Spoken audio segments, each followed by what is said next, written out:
নমস্কাৰ অসম চৰকাৰৰ অধীনৰ প্ৰতিজন ৰাজ্যিক কৰ্মচাৰীক আজিৰ এই ভিডিঅ'টিলৈ স্বাগতম জনাইছোঁ। এই মুহূৰ্তত আপোনালোকৰ কাৰণে আছে এটা অত্যন্ত গুৰুত্বপূৰ্ণ খবৰ।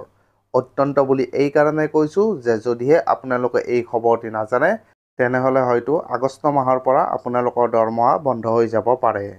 ASCFMS অৰ্থাৎ Assam society for comprehensive financial management system.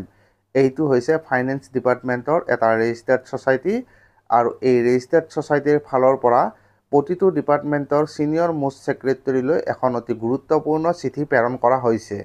এই চিঠিখন মই ইয়াতে স্ক্ৰীনত আপোনালোকক দেখুৱাই দিছোঁ। ইয়াতে আপোনালোকক জনাব বিচাৰিছোঁ যে আজি কিছুদিন পূৰ্বে ফিন আছাম পৰ্টেলত কৰ্মচাৰীসকলৰ ছেল্ফ ছাৰ্ভিচ ডাটা আপডেট কৰাৰ বাবে ফাইনেন্স ডিপাৰ্টমেণ্টৰ ফালৰ পৰা নিৰ্দেশনা প্ৰকাশ কৰা হৈছিল। ইয়াৰ পূৰ্বেও ফাইনেন্স ডিপাৰ্টমেণ্টৰ ফালৰ পৰা সময়ে সময়ে কৰ্মচাৰীসকলৰ ছেল্ফ ছাৰ্ভিচ ডাটা আপডেট কৰাৰ বাবে নিৰ্দেশনা দিয়া হৈছিল আৰু তাৰ লগত সংগতি ৰাখিয়েই এই চিঠিখন প্ৰেৰণ কৰা হৈছে। এই চিঠিখনৰ ছাবজেক্টটো হৈছে request to withhold salary for defaulting personnel failing to update employee self service data in Fin Assam portal. অৰ্থাৎ ফিন আছাম পৰ্টেলত এমপ্লয়ী ছাৰ্ভিচ ডাটা যিসকল কৰ্মচাৰীয়ে আপডেট নকৰে তেওঁলোকৰ দৰমহা বন্ধ কৰাৰ বাবে এই চিঠিখন প্ৰেৰণ কৰা হৈছে।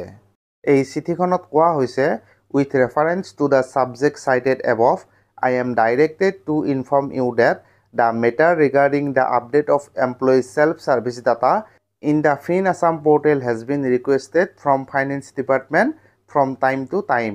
Despite repeated requests, it has been observed that many employees have not updated their data and the same has not been verified by the concerned DDOs. In view of this, I request your intervention to sensitize the head of the departments or DDOs under your department to update the information by 15th August, failing which the salary of all defaulter employee is proposed to be held up in Finn Assam after 30th August 2024. অৰ্থাৎ ইয়াতে কোৱা হৈছে যে finance ডিপাৰ্টমেণ্টৰ ফালৰ পৰা সময়ে সময়ে এমপ্লয়ী ছেল্ফ ছাৰ্ভিচ ডাটা ফিন আছাম পৰ্টেলত আপডেট কৰাৰ বাবে ৰিকুৱেষ্ট কৰি থকা হৈছে।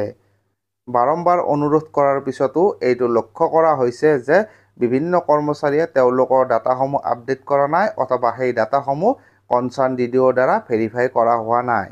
তো এই ক্ষেত্ৰত সকলো হেড অফ দ্য ডিপাৰ্টমেণ্ট অথবা DDOৰ দ্বাৰা অহা 15 আগষ্টৰ ভিতৰত এই ডাটাসমূহ আপডেট কৰাৰ ক্ষেত্ৰত ব্যৱস্থা গ্ৰহণ কৰিবলৈ কোৱা হৈছে। অন্যথা যিসমূহ ডিফল্টাৰ কৰ্মচাৰী হ'ব তেওঁলোকৰ দৰমহা অহা 30 আগষ্টৰ পিছত বন্ধ কৰাৰ বাবে ব্যৱস্থা লোৱা হ'ব বুলি এই চিঠিখনৰ জৰিয়তে কোৱা হৈছে।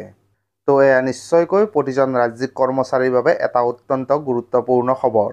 যিহেতু ফাইনেন্স ডিপাৰ্টমেণ্টৰ ফালৰ পৰা বাৰে বাৰে ফিন আছাম পৰ্টেলত কৰ্মচাৰীসকলৰ ছেল্ফ ছাৰ্ভিচ ডাটা আপডেট কৰাৰ বাবে নিৰ্দেশনা দি থকা হৈছে, তো তাৰ পিছতো বৰ্তমানলৈকে একাংশ কৰ্মচাৰীয়ে এই ডাটাসমূহ আপডেট কৰা নাই অথবা DDOৰ দ্বাৰা ভেৰিফাই কৰা হোৱা নাই। তো অহা 15 আগষ্টৰ ভিতৰত এই ডাটাসমূহ আপডেট কৰাৰ বাবে নিৰ্দেশনা দিয়া হৈছে। অন্যথা যিসকল কৰ্মচাৰীয়ে এই ডাটাসমূহ ফিন আছাম পৰ্টেলত আপডেট নকৰিব তেওঁলোকৰ দৰমহা অহা 30 আগষ্টৰ পিছত বন্ধ হৈ যাব পাৰে বুলিও ইয়াতে জনোৱা হৈছে। তো আজিৰ ভিডিঅ'টিত আপোনালোকৰ কাৰণে এই গুৰুত্বপূৰ্ণ খবৰটোৱে লৈ আহিলোঁ। তো আজিৰ ভিডিঅ'টিত এইখিনিয়ে। ভিডিঅ'টি ভাল লাগিলে লাইক আৰু শ্বেয়াৰ কৰি দিবলৈ নাপাহৰিব। ধন্যবাদ।